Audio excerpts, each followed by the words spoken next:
So I'm making splits up to have a place to put some of my queens that I just bought. I had a few that needed 3 queen and a number that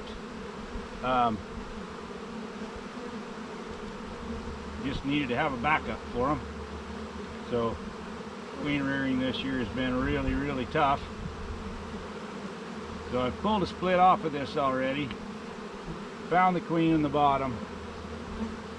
Now I've got a frame of brood. We're going to do a Varroa test.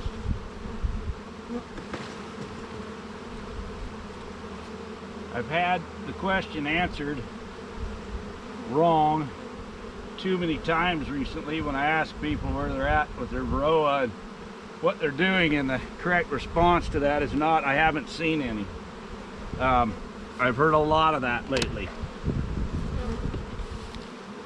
By the time you're seeing Varroa, most of these backyard beekeepers, you're in trouble.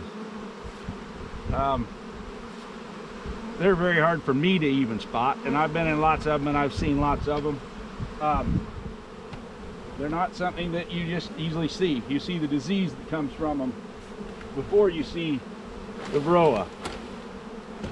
So I like to find my queen so I know she's not in here. Then I want open brood, which is going to have nurse bees on it, which is where the Varroa hang out.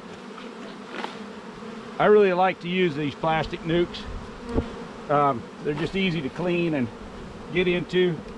I get my bees shook in, then I pour my water. I want the older bees that were on there to fly out.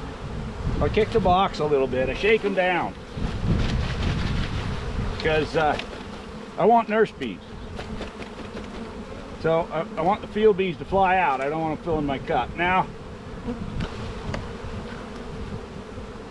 of course, I forgot my half cup measuring cup, so I'm going to use the lid and scoop approximate.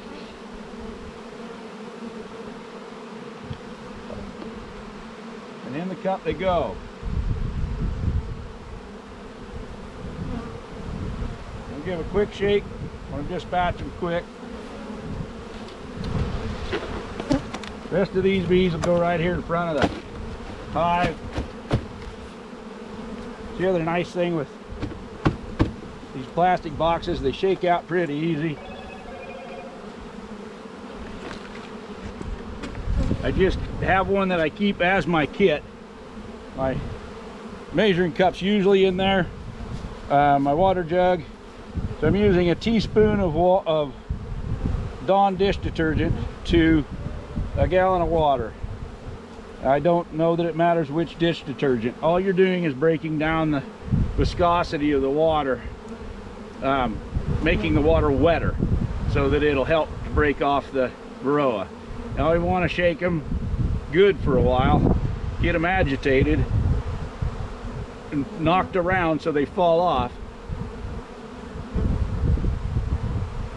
And it does foam up. You could probably even use a little less soap than that and be fine. Because then I want the soap to settle out, the foam to settle out and the water to come back, so that I can swirl it gently. That's going to float the bees in that little basket and allow the Varroa to settle down and out of the basket and to the bottom. The holes in the basket are directional, so as you swing it around, the water goes into the basket and then back out of the basket. So this is the second one I've done today. First one had, which was a large box of bees. Both of these, all of them that I'm taking splits off of, have 7 or 8 frames of capped brood. They're huge, so they need to be pulled down anyway. But the last one that I did had 0 mites. So I've been keeping the oxalic strips on these colonies religiously. Good strips have been on them. It's just about time to replace a few that are drying out. I also probably a month ago. You could go back in the video logs and see, did a oxalic vapor hit on all of them. Now it took me all day to get them, but I thought, well, if there's some in there, we'll knock them down. I did not see a lot of drop on my strips. I didn't put boards down to see total drop, but when I've treated in the winter time, I found Varroa on those strips, and I didn't find any this time. So we're going to do our shake and roll, and I don't see, maybe that's one, maybe could come out from the side.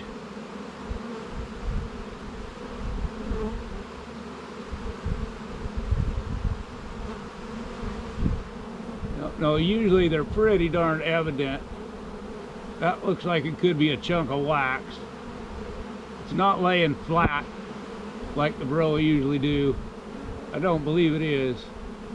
So that gives me 2 colonies here that I've gotten a zero mite count. I'll continue to do more as I can. I do my inspection. If I find the queen, I go ahead and do a test.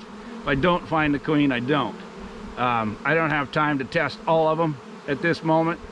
So we'll just get the ones we can. If I start seeing high numbers of them in places, I'll start testing more. So come on guys, you got to test to know if you have Varroa or not.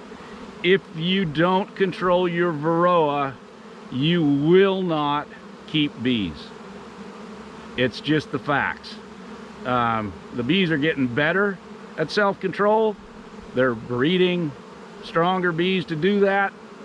Over time, they're going to get it figured out.